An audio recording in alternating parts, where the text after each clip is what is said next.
felicidad. Porque no existe felicidad en el mundo.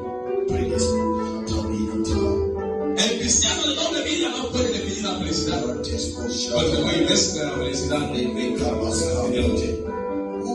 Señor quiere que hablamos de la felicidad.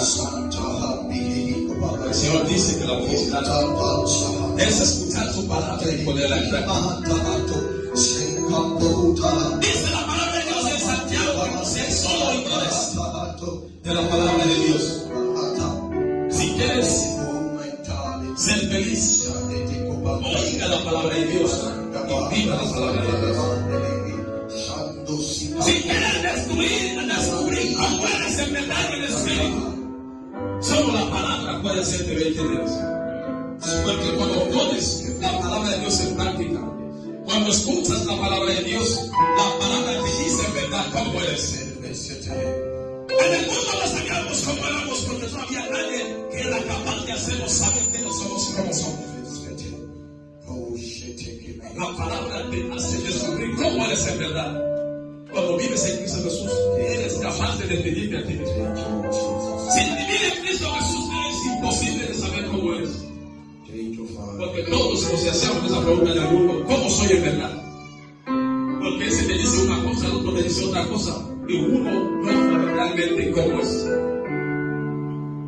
Pero la palabra, cuando estás meditando la palabra de Dios, cuando escuchas un evangelio, el Señor te hace ver cómo eres.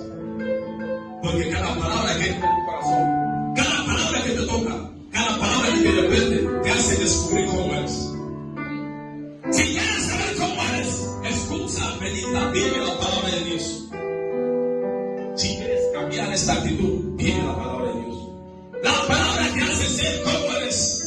La palabra te hace ver cómo eres. Vivir la palabra te hace cambiar como eres. Si necesitas cambiar, vive la palabra de Dios. Si necesitas descubrir cómo eres en verdad, vive la palabra de Dios. En el mundo no sabía que eras orgulloso, pero la palabra te hace descubrir cómo eres y te hace descubrir que eres orgulloso. Aleluya. Y la misma palabra te trae salida de salir en el orgullo y vivir en la humildad. Pero en el mundo no conoces cómo eres y puedes salir en lo que eres. Para que uno salga de donde está, debes saber dónde está. ¿Cómo vas a salir del orgullo si no sabes que eres orgulloso? La misma palabra de Dios te hace descubrir cómo eres. El que solo oye la palabra de Dios, dice la palabra de Dios, es aquel que va, mira su espejo y luego se va, y capaz de descubrir cómo es y se olvida de cómo es. Porque la palabra te hace ver cómo eres, y si no la pones en práctica te olvidas de cómo eres. Pero cuando la pones en práctica, comienzas a descubrir cómo eres y te transformas en cómo quieres que el Señor sea. Amén.